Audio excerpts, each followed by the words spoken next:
¿Qué tal? ¿Qué tal? Les saludo nuevamente detrás de este micrófono a todos ustedes que me acompañan después de tanto tiempo que estuve ausente. Durante estos meses de ausencia estuve haciendo algunas cosas, pero pues ya estoy aquí de vuelta y agradezco que me acompañen en el episodio número 14 y ya último de la primera temporada de este proyecto que iniciamos juntos y que lleva por nombre Relatos, Anécdotas y otras cosas. Prepárense a disfrutar de los relatos que tengo preparados. El primero de estos relatos que les contaré es sobre un tema que ha sido causa de muchos estudios y que hasta la fecha no hay una respuesta concreta. Hoy les contaré un caso de lo que conocemos como reencarnación. Les hablaré sobre un caso que es muy famoso y se los platico a continuación. Se trata del misterioso caso de las gemelas Pollock. Y dice así: se dice que el ciclo de la vida es nacer, vivir y morir. Pero, ¿qué es lo que viene después?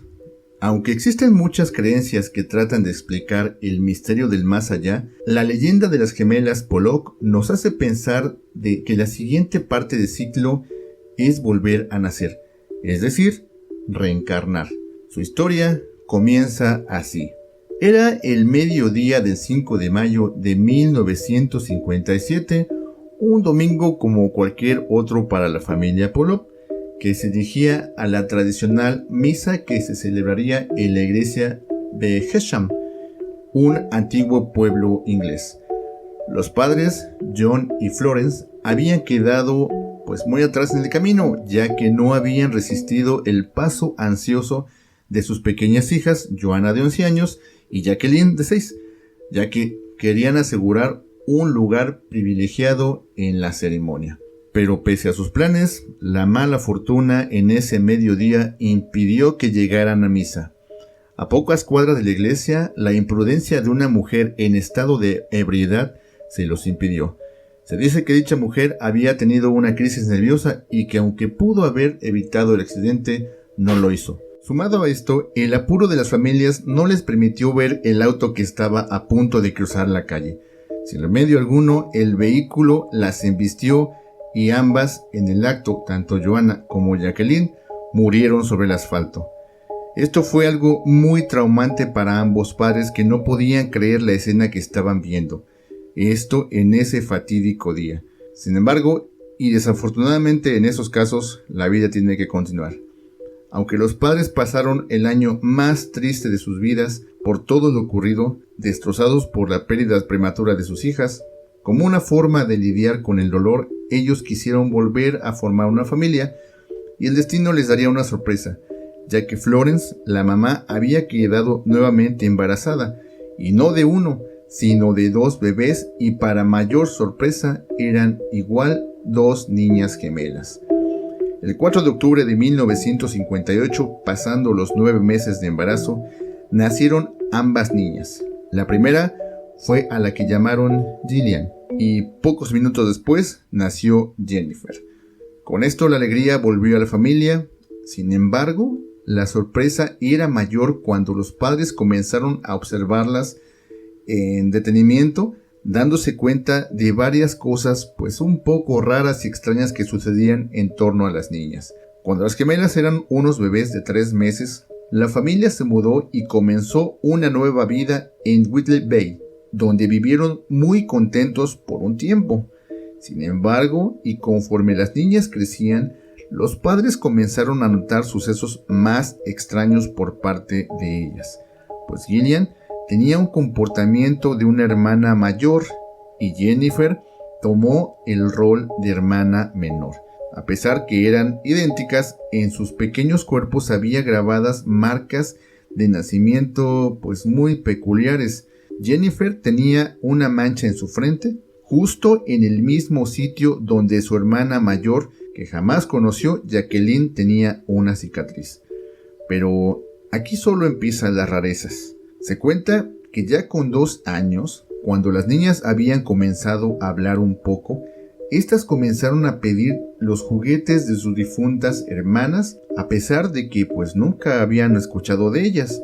En una ocasión se cuenta que cuando sus padres le dieron las muñecas que tenían guardadas en el desván, las gemelas las bautizaron como Mary y Susan, extrañamente los mismos nombres que les habían puesto tiempo atrás sus hermanas mayores muertas. Cuando las gemelas tenían aproximadamente 4 años, los padres decidieron que ya era momento de regresar a Hexham, a su pueblo de origen, y retomar su vida en ese lugar. Pero desde que iban entrando al pueblo, las niñas sabían perfectamente dónde estaban. Al pasar por la escuela donde las gemelas Pollock fallecidas estudiaban, las gemelas mencionaron que ellas solían asistir a clases ahí. Pues muy raro, porque las niñas eran recién nacidas, o sea, eran cosas muy diferentes. Otra situación fuera de lo común fue cuando, pasando por una calle cercana a su casa, las dos pidieron visitar un parque de diversiones que obsesionaba a sus hermanas mayores fallecidas. Las gemelas describían el lugar con detalles como si ellas mismas la hubieran visitado en reiteradas ocasiones.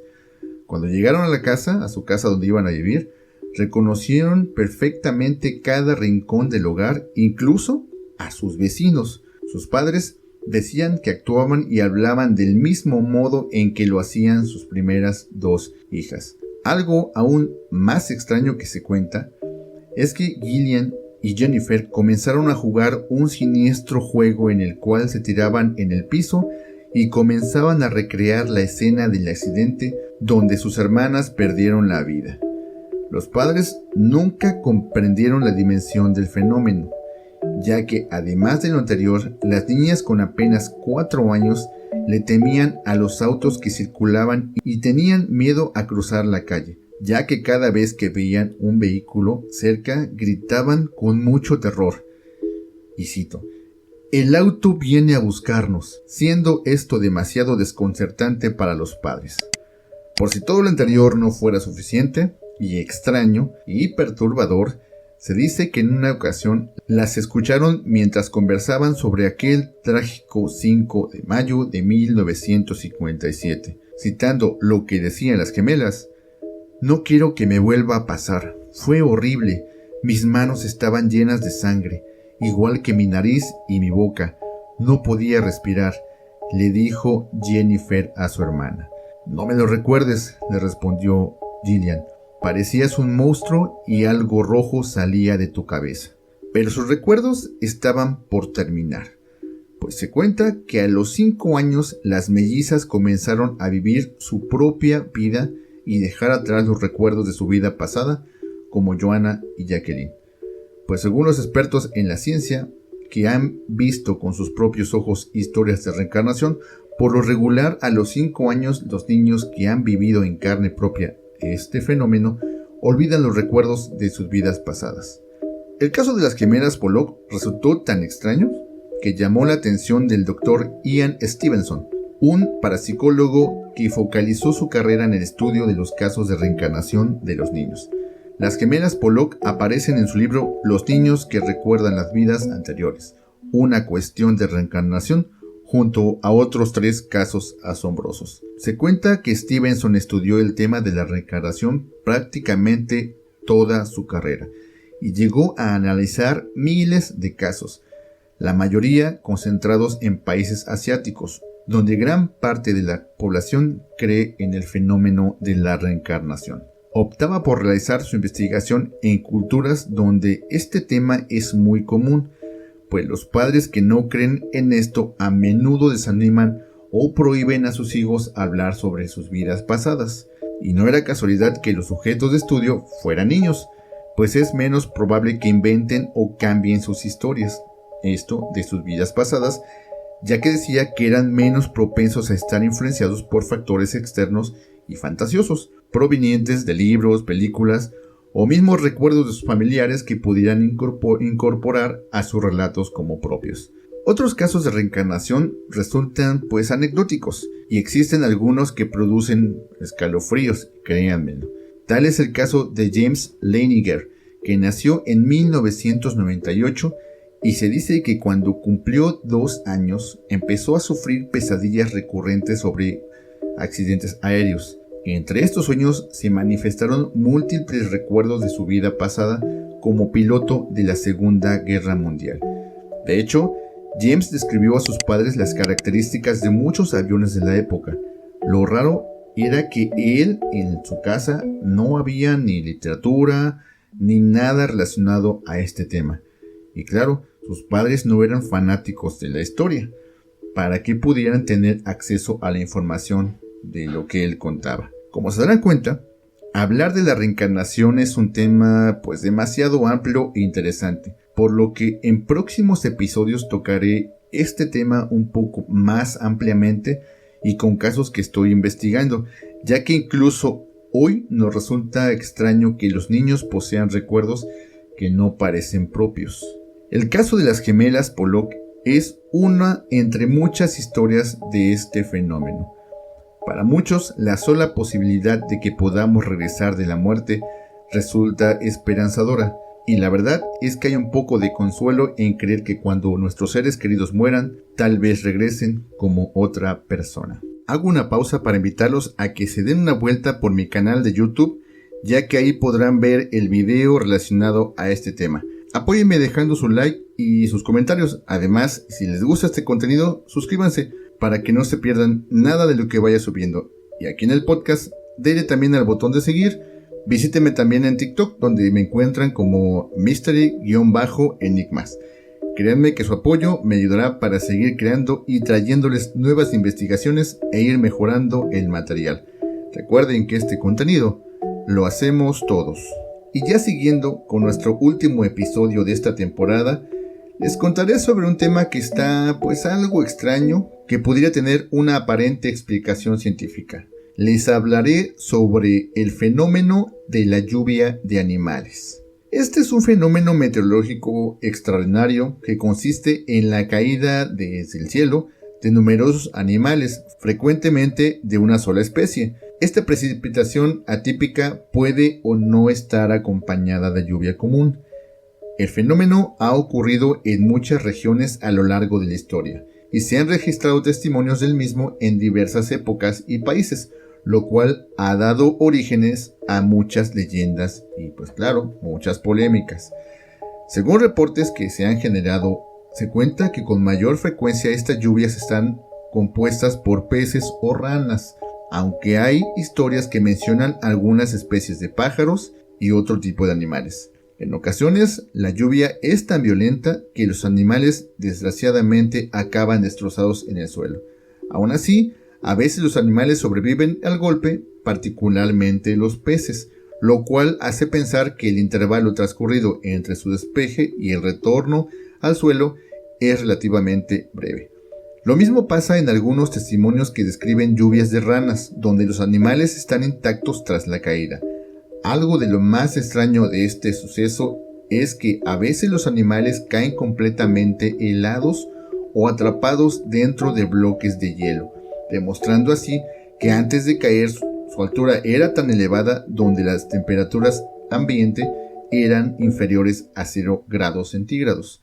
Desde hace mucho tiempo la ciencia ha descartado muchas de las explicaciones que la misma gente les propone por considerarlas exageradas, poco fiables o de plano no comprobables. Se cuenta que en 1859 un testigo de una lluvia de peces en el pueblo de Mountain Ash, ubicado en el sur de Gales, envió un espécimen al zoológico de Londres, donde J. E. Gray, director del Museo Británico, declaró que a la luz de los hechos lo más probable es que se trate de una broma y que uno de los empleados de Mr. Nixon, el testigo en este caso de la lluvia, le ha vaciado encima un balde lleno de peces y este último pensó que le caían del cielo. Algo tonta la explicación, pero pues bueno, eso fue lo que le dijeron al campesino.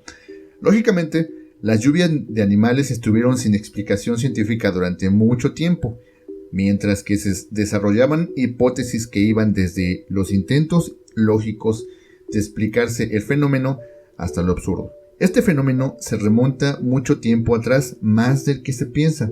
Por ejemplo, se dice que en el siglo IV a.C., el filósofo griego Teofrasto negó la existencia de lluvias de sapos, explicando simplemente que los sapos no caen durante la lluvia, sino que esta última los hace salir de la tierra.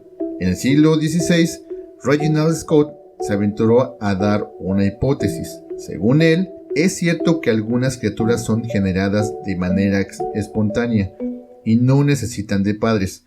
Por ejemplo, estas ranas venidas de ninguna parte fueron transportadas por la lluvia. Según él, estas criaturas nacen de los aguaceros. Otra explicación fue en el siglo XIX, donde se pensaba que la evaporación del agua llevaba los huevos de rana a las nubes, donde la eclosión, o en este caso donde reventaban los huevos, caían después a la tierra en un chubasco. Quizá una teoría pues no tan descabellada, pero aún así no comprobable. Gracias a la prensa escrita en la época moderna se ha generado muchos testimonios que han sido vistos por un mayor número de personas, lo cual incrementa su confiabilidad. A continuación, enlisto algunos ejemplos a lo largo de la historia. Se cuenta que en 1578 grandes ratones amarillos cayeron sobre la ciudad noruega de Bergen. Otro, el 16 de febrero de 1861, la ciudad de Singapur sufrió un temblor de tierra, seguido de 3 días de abundantes lluvias. Tras el final de las lluvias, los habitantes de Singapur vieron que en los charcos había miles de peces. Algunos de ellos afirmaron haberlos visto caer del cielo, aunque otros se mostraron más reservados al dar su testimonio. Sin embargo, cuando las aguas se retiraron, se encontraron otros peces en los charcos que se habían secado, notablemente en lugares donde no había sufrido ninguna inundación. Por otro lado, la revista Scientific American registra el informe de un chubasco de serpientes que alcanzaba alrededor de 45 centímetros en Memphis, el 15 de enero de 1877 en Estados Unidos. Aquí se registraron más de 15 informes de lluvia de animales solamente en el siglo XIX. Otro caso fue en junio de 1880, donde se abatió una lluvia de codornices sobre Valencia, España. Por otra parte, el 7 de septiembre de 1953 se dice que millares de ranas cayeron del cielo sobre Leicester, en Massachusetts, Estados Unidos. Otro caso que está pues un poco más raro aún fue el que se dice que ocurrió en 1968, donde los diarios brasileños registraron una lluvia de carne y sangre sobre un área relativamente grande. Este está aún más raro y pues difícil de creer. Por otro lado, se cuenta que canarios muertos cayeron en la ciudad de Santa Mary City, en Maryland, Estados Unidos, en enero de 1969. Según el diario Washington Post, del 26 de enero de este año, el vuelo de los canarios se interrumpió súbitamente como si hubieran habido una explosión que nadie vio ni escuchó. Y ya por último, de entre otros que me faltaron por mencionar, el 1 de agosto del 2008, en Choco, Colombia, llovió sangre, pero tal hecho es atribuido a varias causas, entre ellas la lluvia de animales. Según el físico francés André-Marie Ampère, y yendo en contra de la mayoría de sus colegas contemporáneos, consideró que los testimonios de la lluvia de animales eran verdaderos. Ampère intentó explicar la lluvia de sapos con una hipótesis que después fue aceptada y refinada por los científicos. Presentado ante la Sociedad de Ciencias Naturales, Ampère afirmó que en ciertas épocas los sapos y las ranas vagabundean por los campos en grandes números y que la acción de vientos violentos pueden capturarlos y desplazarlos a grandes distancias. Más recientemente apareció la explicación científica del fenómeno que involucra a las trombas marinas. En efecto, los vientos que se remolinan debajo del meteoro son capaces de capturar objetos y animales gracias a una combinación de la depresión de la tromba y de la fuerza ejercida por los vientos dirigidos hacia ésta. En consecuencia, estas trombas e incluso tornados transportan a los animales a alturas relativamente grandes, recorriendo además grandes distancias. Los vientos son capaces de recoger a los animales presentes en una superficie relativamente extensa y los dejan caer en masa y de manera concentrada sobre puntos localizados. Más específicamente, algunos tornados y trombas podrían secar completamente una charca para dejar caer más lejos el agua y la fauna contenida en esta área en forma de lluvia de animales. Por lo anterior, esta hipótesis parece reafirmada por la naturaleza de los animales de estas lluvias, ya que son pequeños y ligeros, generalmente surgidos del medio acuático como batracios y peces. También es reafirmante el hecho de que con frecuencia la lluvia de animales está precedida de una tormenta. Pero sin embargo, hay algunos detalles que no han podido ser explicados. Por ejemplo, el que los animales a veces sigan vivos aún después de la caída, y en algunos de ellos en perfecto estado. Otro aspecto es que normalmente cada lluvia de animales se manifiesta con una sola especie a la vez, casi nunca mezclándolas ni incluyendo algas u otras plantas que pudieran estar en el interior de los lagos, lagunas, ríos o de donde se pudiera recoger el agua. En algunos casos se han alegado causas diferentes para algunas supuestas lluvias de peces. Por ejemplo, en el caso de la lluvia de peces de Singapur de 1861, la naturalista francesa Francis de Laporte de Castelnau explica que el chubasco tuvo lugar durante una migración de pez gato y que estos animales son capaces de arrastrarse sobre la tierra para ir de un charco a otro, como las anguilas que pueden recorrer varios kilómetros en los prados húmedos, o los lucios, otro tipo de peces que van reproduciéndose en los campos inundados. Además, explica que el hecho de haber visto los peces en el suelo inmediatamente después de la lluvia no es más que una coincidencia, ya que normalmente estos animales se desplazan sobre el suelo húmedo de rocío o después de un chubasco o una inundación.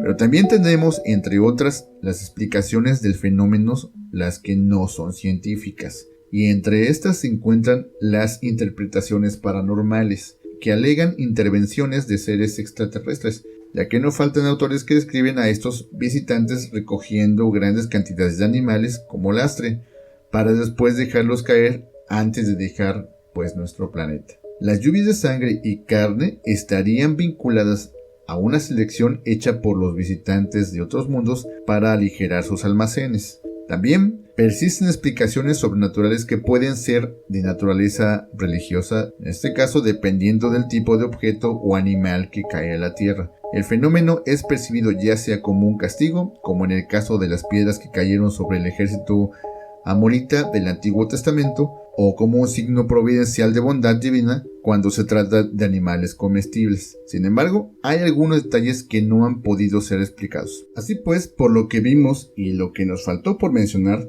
todavía seguirá quedando algo de misterio en torno a este fenómeno que por desgracia nadie ha conseguido grabar todavía, y esperemos que se logre algún día para verlo y podamos dar nuestra propia opinión. Un tema bastante interesante y fuera de lo cotidiano. Espero hayan sido de su agrado estos dos relatos que le presenté y me sigan acompañando en próximas emisiones.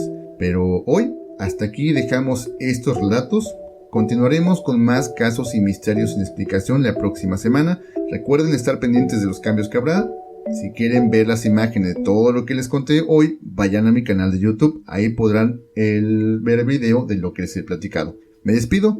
No sin antes agradecerles por haberme acompañado hasta el final. Síganme en Spotify y en todas las plataformas donde escuchen sus podcasts. Vayan a mi canal de YouTube para que vean el contenido. Dejen su like y no se les olvide suscribirse para que no se pierdan nada de lo que vaya subiendo. Síganme en TikTok como Mystery-Enigmas, donde voy dejando algunos videos interesantes para ustedes. Y no se olviden que los espero la siguiente semana, donde iniciaremos una nueva temporada, donde les contaré más sobre misterios y enigmas y donde seguiremos conociendo más de este mundo misterioso que nos rodea. Sigan escuchándome y compartan, porque recuerden que este contenido lo hacemos todos. Hasta la próxima.